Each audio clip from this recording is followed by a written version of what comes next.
바로 그것이다.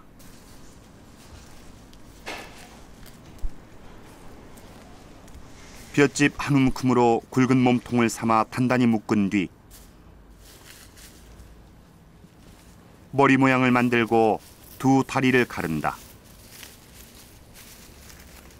거기다 팔을 한 줄기 엮어 끼우면 지푸린형 제웅이 된다. 제웅은 민간에서 액마기로 쓰였다. 그러니까 재수가 그해 안 좋다. 재웅직성이라고 그러거든요. 애군이 있다. 무슨 애군을 당할 일이 있다. 그런 점괘가 나오면 그런 사람은 여기다가 동전 셋잎을 넣고 이렇게 아무려 가지고 이제 길에다 버려요. 근데 버릴 때 그냥 한 길에 버리는 게 아니라 세 갈래 길 한가운데다 이렇게 버리면 이제 그 개구쟁이 아이들이 여기에서 동전은 빼서 가지고 이거는 막 발로 차면서 가지고 네가 차고 내가 차고 하다 보면 막 굴러다닐 거 아니에요. 그렇게 하다가 나중에 이제 이게 너덜너덜해질 거 아닙니까? 그럼 버린다. 그러면 이 사람의 이거 만들어 버린 사람의 애군이 도망간다. 이렇게 생각을 했어요. 액마기 지푸린형 제웅 민속은 조선 후기에도 성행해 조정에서 그 폐해를 걱정하기까지 했다.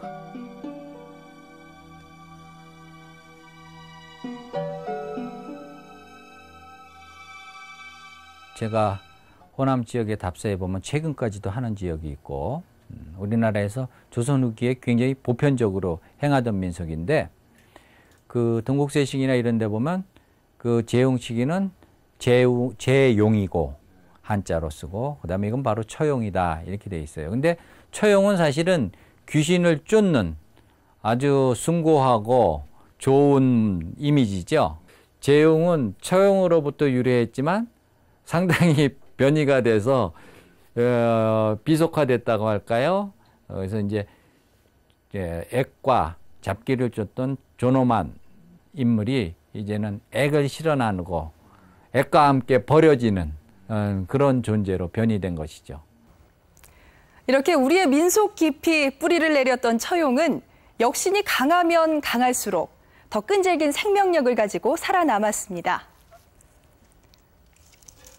처용은 신비한 주술적 능력을 가진 존재로 정리가 되는데요.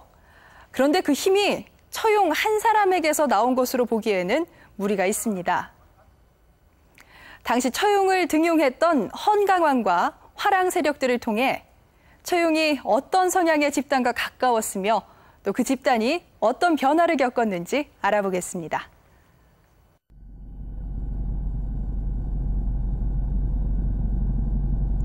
신라인들이 호국신이 살고 있다고 믿었던 신령스러운 산, 경주 남산.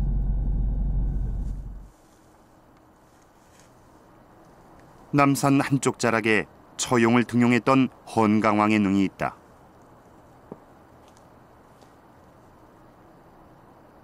헌강왕은 총명해서 한 번 본 것은 모두 입으로 외웠고 불교와 도교에 두루 관심이 많았다고 한다.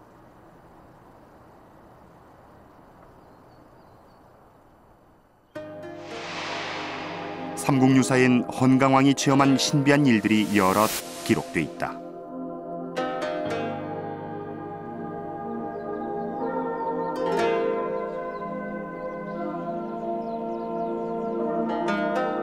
남산신, 북악신, 지신 등이 왕 앞에 나타나 춤을 추었는데 주변 신하들에겐 전혀 보이지 않았다. 왕은 그 춤을 그대로 추어 신하들에게 보여주었다.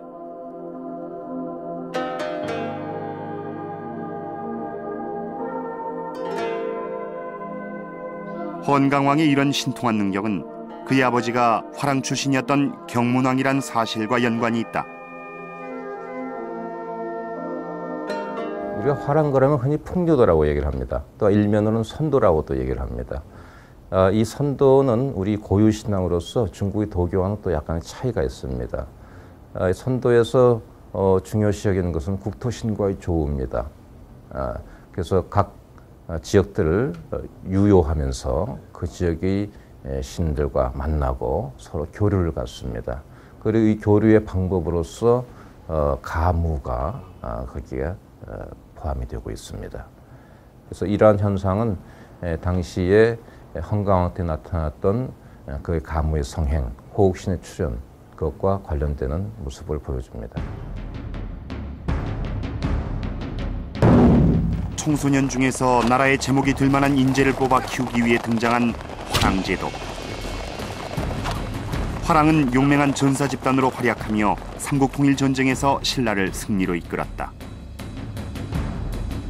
그들은 수련 기간 동안 단체로 명산대천을 유람하며 고결한 심성을 닦고 국토의 지리를 터득했다.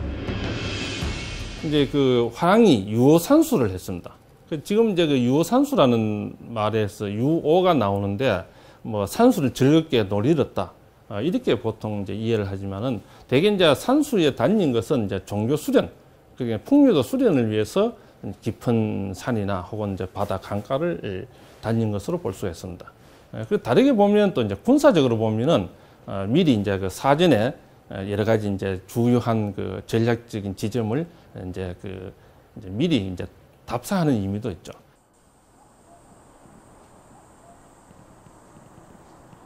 화랑들은 신성한 곳을 찾아다니며 신비 체험을 통해 영적인 힘을 얻으려 했다.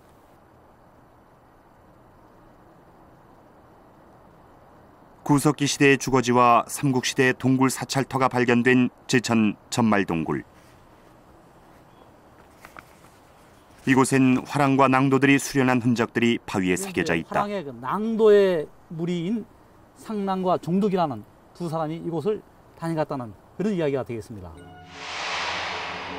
왜 낭도들은 이곳을 찾았을까? 이것은 이제 속세하고 격절되어 있는 공간이에요. 그러니까 세속의 이런 데서 이제 벗어난 고요한 공간이 되고, 이런 공간 속에서 신비 체험이 이제 가능하다는 거죠. 특히 이제 동굴 안에 들어가는 경우는 화랑 한 사람만 이제 동굴 안에 들어가서 어떤 독충이라든지 맹수 이런 것들을 이제 극복하고 그런 고행정진을 하게 되는 거고, 그런 고행정진 속에서 신을 만나게 된다는 거죠. 신선을 만난다든지 또 신탁을 받는다든지 또는 어떤 김유신의 경우처럼 복음의 영광이 내린다든지 또는 어떤 깨달음을 이제 얻는다든지. 신라의 대표적인 화랑인 김유신은 15살 때 첩첩산중의 동굴에 들어가 단식 기도를 하면서 여러 가지 신비스러운 체험을 했다. 화랑들은 그런 수행을 통해 주술성을 획득했다. 가령 이제 화랑과 관련된 그 향가라든지 이런 데 보면 이제 주술적인 이야기들이 많이 나와요. 어떤 주술성을 발휘해서 이제 일본군을 퇴치했다든지, 그리고 신통한 능력을 발휘한 이야기라든지 이런 것이 따라붙고 있는 것이죠. 그래서 이 화랑과 그 주술적인 역할 이런 것은 불가분의 어떤 그 관련을 맺고 있고, 그런 것이 이제 일반인들이 볼 때 화랑들에 대한 외경심을 또 불러일으키는 한 요인이 되지 않았겠는가. 화랑의 무속적 성격엔 제사와 정치가 하나였고 왕이 곧 무당이었던 신라 초기의 영향이 짙게 묻어있다. 신라 2대왕 남의 차차웅, 무당이란 뜻의 차차웅은 어원학적으로 처용의 뿌리가 되는 말이다. 처용할 때 용자나 그 다음에 웅자 같은 경우에는 당군에서도 보면 환웅이라는 사람이 나오죠. 환웅이 나오는데 그 웅이랑 같은 거예요. 그 웅이랑 같은 거고 그건 사람이라는 뜻입니다. 뒤에 있는 거는요. 사람이라는 뜻이고, 그래서 웅이 이 모음이 들어가면 융이나 용이 돼요. 그런데 우리나라에서는 옛날에는 원래 음은 융이었고 그 뒤에 용으로 바뀝니다.